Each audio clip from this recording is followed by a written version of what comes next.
السلام عليكم. وعليكم السلام. أنا مهتدي، عمري 14 من جنوب العراق. الله يفتح عليك. ما هو موضوعكم اليوم يا شيخ؟ موضوعنا: ما الذي يمنع الشيعي أن يكون مسلما سنيا؟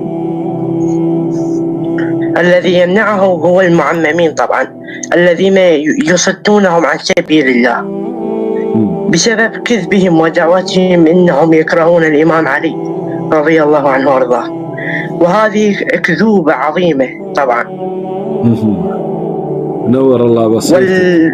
والمعممين طبعا يكذبون على الناس بحجة إنهم يعني يتبعون أهل البيت، وهذا كذب وزور، لأنهم غلوا في أهل البيت وجعلوهم آلهة مع الله.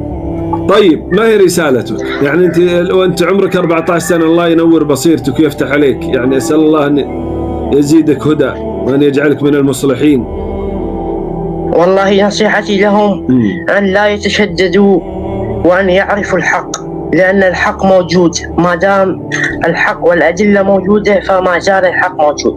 شنو الأدلة اللي أنت شفتها؟ يعني أنا ما ودي أثقل عليك بالأسئلة لأن سنك تبارك الله يعني صغير لكن عقلك كبير، أسأل الله أن يفتح عليك. أي أدلة تقصد؟